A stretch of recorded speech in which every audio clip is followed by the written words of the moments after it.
அஸ்ஸலாமு அலைக்கும் ஃப்ரெண்ட்ஸ், எல்லோரும் எப்படி இருக்கீங்க? அல்ஹம்துலில்லாஹ் நாங்கள் எல்லோரும் நல்லாயிருக்கோம். நீங்களும் நல்லா இருப்பீங்கன்னு நினைக்கிறேன். நான் இன்றைக்கி வீடியோவில் நீங்கள் இந்த மாதிரி புளி சாதம் ஒரு நாள் செஞ்சுருப்பீங்களா என்னன்னு தெரியாதுங்க. நான் சொல்கிற மெத்தடில் இந்த மாதிரி தேங்காய் பால் சேர்த்து நீங்கள் செஞ்சு பாருங்களேன், அவ்வளோ அருமையாக இருக்குங்க.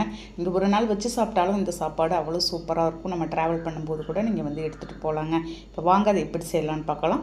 இப்போ அதுக்கு வந்து ஒரு பேனில் நல்லெண்ணெய் ஊற்றிருக்கேங்க. ஒரு 4 ஸ்பூன் அளவுக்கு நல்லெண்ணெயில் நீங்கள் வந்து ரெடி பண்ணுங்கள். ஒரு 1/2 ஸ்பூன் கடுகு தொப்பரப்பு, 2 ஸ்பூன் வேர்க்கடலை சேர்த்துக்கலாம். தோலோடு தான் நான் வந்து வேர்க்கடலை சேர்த்துருக்கேன். ஒரு 1/2 ஸ்பூன் நான் வந்து கடலை பேஸ்ட் சேர்த்து நல்லா எல்லாத்தையும் மூணையும் நம்ம வந்து பொரிய விட்டுடலாம் ஃபஸ்ட்டு. இப்போ இதில் வந்து ஒரு 1/4 ஸ்பூன் அளவுக்கு மட்டும் வெந்தயம் சேர்த்துருக்கேன். வெந்தயம் நீங்கள் வந்து நிறைய சேர்க்க தேவையில்ல. ஒரு 15 பூண்டு பல் இருக்குங்க, தட்டி சேர்த்துட்டு ஒரு 3/4 கப் அளவுக்கு இருக்கும் சின்ன வெங்காயம் சேர்த்துருக்கேன். 1-2 நறுக்கி வச்சுருக்கேங்க. நம்ம சின்ன வெங்காயமும் சேர்த்து செய்யும்போது உங்களுக்கு சுவை வந்து சூப்பராக இருக்கும். பாருங்கள், இந்த அளவுக்கு ஒரு 50% நல்லா வதக்கி விட்டுட்டு ஒரு 2 காஞ்ச மிளகாவும், ஒரு கொத்து கருவேப்பிலை, ஃப்ரெஷ்ஷான கருவேப்பிலை, பெருங்காயத்தூள் கொஞ்சமாக சேர்த்துக்கலாம். சேர்த்துட்டு எல்லாத்தையும் நல்லா மிக்ஸ் பண்ணி விட்டுருங்க. நமக்கு வந்து ரொம்ப நேரம் வதங்கணும்னு தேவையில்லைங்க. உங்களுக்கு ஒரு 90% நல்லா இந்த வெங்காயம் கொஞ்சம் வதங்கி வந்தால் போதும். ஒரு 1/2 ஸ்பூன் அதுலேயே நான் வந்து மஞ்சத்தூள் சேர்த்துக்கிறேன். இந்த சமயத்தில் நீங்கள் வந்து மஞ்சத்தூள் சேர்த்து ஒரு மிக்ஸ் கொடுத்துடுங்க. பாருங்க, இப்போ வந்து 1க்கு 1.5 அளவில் நான் வந்து தண்ணி ஊற்றிருக்கேங்க. நான் வந்து தேங்காய் பால் ஒரு 1/2 மூடி தேங்காய் பால் கெட்டியாக எடுத்து பால் பிழிஞ்சு வச்சுருந்தேன். அதையும் சேர்த்துட்டு ஒரு லெமன் சைஸ் புளியும் எடுத்து கரைச்சி வச்சுருந்தேன். தேங்காய் பாலையும் புளி தண்ணியை சேர்த்துட்டு நம்ம தேவையான அளவு உப்பு சேர்த்துக்கலாம். உப்பு வந்து பார்த்து கூட குறைச்சி உங்களுக்கு தகுந்த மாதிரி சேர்த்துக்கோங்க.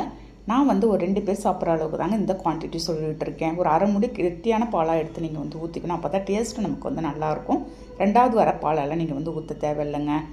இப்போ வந்து நான் வந்து ஒரு 10 நிமிஷத்துக்கு முன்னாடியே ஊற வச்சுருந்தேன். நம்ம வீட்டில் சாதாரணமாக எப்போயுமே வடிக்கிற அரிசி தாங்க, பொன்னி ரைஸில் தான் நான் வந்து செஞ்சிட்ருக்கேன்.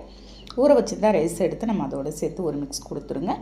நல்லா நீங்கள் ஒரு 15 நிமிஷம் கூட நல்லா அரிசி ஊற வச்சிங்கன்னா நமக்கு வந்து சாப்பாடு வந்து நல்ல ஒரு சாஃப்டாக வரும். பாருங்கள், நமக்கு தேங்காய் பால் வந்து மேலே பொங்கி வந்துடும். அதனால் நம்ம வந்து மூடி போடாத நான் வந்து ஃபஸ்ட்டு டைம் கொதிக்க வச்சுட்டு அதுக்கப்புறம் மூடி போட்டு கொதிக்க வச்சுருக்கேங்க. நம்ம ஃபைனலாக வேக வைக்கும்போது நீங்கள் வந்து கம்ப்ளீட்டாக ஃப்ளேமை வந்து சிம்மில் வச்சு மூடி போட்டு அப்படியே நீங்கள் வந்து தம்மில் விட்டுற வேண்டியதாங்க. அவ்வளோ சூப்பராக இருக்கும் உங்கள் டேஸ்ட்டு. உங்களுக்கு வந்து இதுக்கு வந்து நான் உருளைக்கிழங்கு பொரியல் தான் நான் வந்து ரெடி பண்ணியிருக்கேன். நம்ம எப்போ புளி சாதம் செஞ்சாலும் நீங்கள் வந்து உருளைக்கிழங்கு பொரியல் செஞ்சு பாருங்களேன். காம்பினேஷன் 2க்கும் அவ்வளோ அருமையாக இருக்கும். கூட கொஞ்சமும் சாப்பிட்லாங்க. நீங்கள் எங்கேயாவது ட்ராவல் பண்ணும்போது கூட இந்த ரைஸ் நீங்கள் சாப்பாடு செஞ்சு எடுத்துகிட்டு போங்களேன். ஒரு நாள் வச்சு நம்ம ஒரு நைட் வச்சு சாப்பிட்டா கூட அவ்வளோ டேஸ்ட்டாக இருக்கும்.